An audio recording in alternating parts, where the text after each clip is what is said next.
Good day to you, legends and mates. My name is Mordecai, and welcome to the Institute of Supernatural Arcane Affairs. I will be your narrator for today, where we analyse various RPG-related stories for potential considerations that can be applied to tabletop role-playing. When a campaign begins, a Session 0 is used to set up and establish the premise of the campaign. That premise can be a wide variety of potential overarching plot beats, such as having a big epic about preventing the uprising of a horde of undead commanded by a necromancer, to having a more politics-focused city management experience.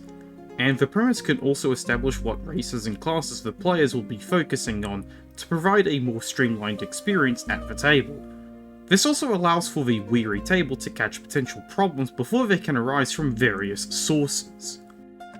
However, just as important as preventing initial problems is being able to follow up on the premise presented, especially when it is presented as the main overarching plot early on into the campaign. For example, if the campaign is about helping establish a new colony for a kingdom on a newfound continent full of mystery and intrigue, the party is most likely going to be upset when they learn that there never were any plans for them to leave for that new continent with settlers in tow. So just how upset does the party get when the premise is subverted in today's story? Let's find out as we embark on another delve. Before we begin with today's story, if you like my content or want to support the channel, feel free to subscribe and leave a like on the video. It's free to do, and every bit of support is highly appreciated. Plus, you can always change your mind at a later date. Let's delve into the often terrifying world of r/RPGHorrorStories. Today's narrative is titled Goblin War Campaign, now 100% Goblin free, and is written by user DragonStrike72. Longtime players will basically already get this one. Yeah, it's unfortunately a that guy dungeon mastering. If you want the lightning round, the Dungeon Master starts a Goblin War focused campaign. Our ranger takes the favoured enemy approach to the goblinoids, and suddenly the 250,000 goblin horde just cannot be found by the party. The party eventually tries to march on their capital to flush them out. There are of course some other details, but that's the main gist of what happened in the story. The story itself began with the Dungeon Master calling us together for this Goblin War campaign. He straight up called it that out of the box.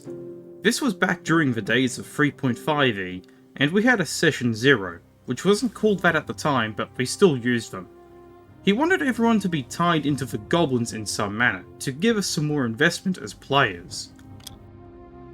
Our cast of characters are as follows: a human ranger played by myself, a dwarven cleric of Moradin, a halfling rogue, and an elven wizard. So we all tied our backgrounds into the premise in various ways. My character had grown up on the fringes of goblin territory, becoming a ranger, like his father before him. I took point-blank shot and precise shot for my two features, basically letting myself be able to shoot into melee without the -4 penalty. I also took goblins as a favoured enemy. It is worth noting that goblins in 3.5 were an independent species of humanoid and not fae, which is simple enough. I just get a +2 to hit and damage against goblinoids, and a +2 to track and other such skills against them. Everyone was really amped. We were talking about how we were going to get our Battle of Helm's Deep, and so we were ready to go. The halfling came from a village that had been raided and taken over by hobgoblins, and was looking to free her people from their bondage. The elven wizard was pretty much going after the goblins because he knew what they would do to the forests to build their war machines up. And the dwarven cleric, well, they are pretty much born with a grudge against goblins, so that one was sort of a give me. The campaign started off fine. We got word of a massive goblin horde, numbering in the hundreds of thousands, on the march, and coming straight for our kingdom, razing and pillaging the land as they went. We and others were quickly conscripted into the militia, and given our specialised abilities, We were banded together as a special task force to carry out specific attacks against the Horde.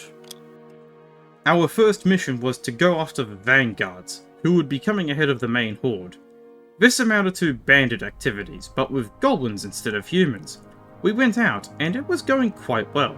I took point as ranger, sniffing out ambush spots, and we were all doing fairly consistent damage, but not much in the way of crits or fumbles, so it was going about average. Since we all had horses and I am a ranger, I suggested that we could train at least my horse to be able to aid in tracking, since horses do have scent as a special ability. The group agreed with the idea, and we took what time we could between missions working on it. However, at level 3, something had changed. Our missions stopped having anything to do with goblins, and started being more generic adventure fare. We figured, alright, this is cool, this gives us some other stuff to do, and it breaks up the goblin stuff for a while. At first, it was a nice change of pace.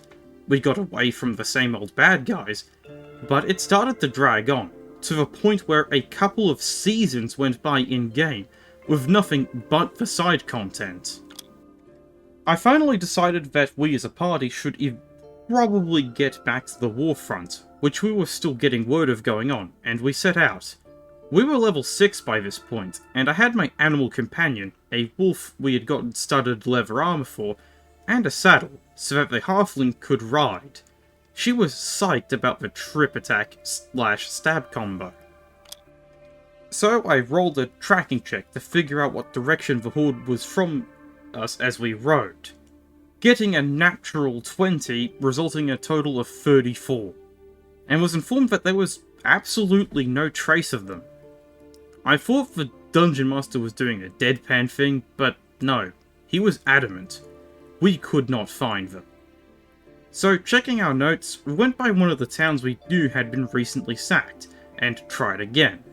This time, I got a 27 to track 250,000 people marching in formation with siege machines, mounts, and the like, and again, nothing. Not a trace. We decided to use some spells to try to help us out. Nothing.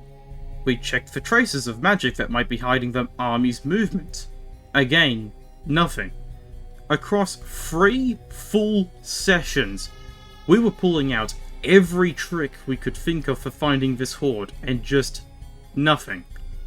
Meanwhile, we were getting beset by monsters. The rogue was kind of loving it, because she was making incredibly effective use of her sneak attack. That's when the next bit changed. We stopped encountering anything with an anatomy. Seriously, it all started being aberrations, undead, oozes, or if we did pull a humanoid, they had protection against flanking and sneak attacks.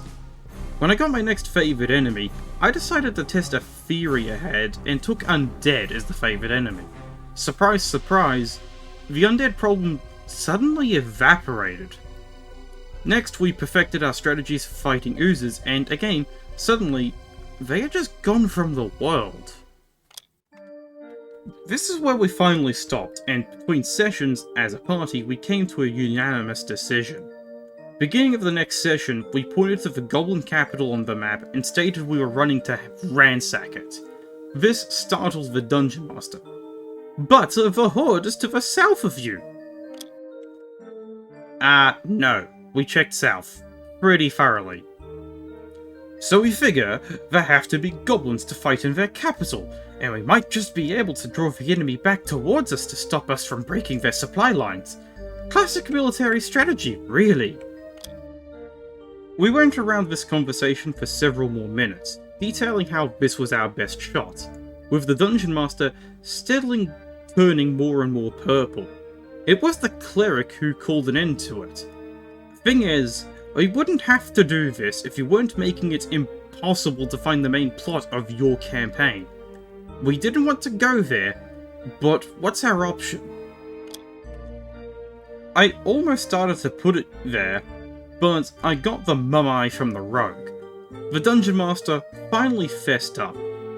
When we had kept spotting ambushes and were acting very strategic from the start, he got scared that we were going to face roll the entire campaign, so he shunted us off. Then apparently the rogue started getting regular sneak attack hits in, and it threw him off even further. Between myself and the cleric fighting out the undead, he had also pulled out the undead. The Dungeon Master finishes his rant about stuff, and it was quiet for a moment, when the wizard finally spoke up. You know, you could have just given the goblins class levels, right? Wait, I can what?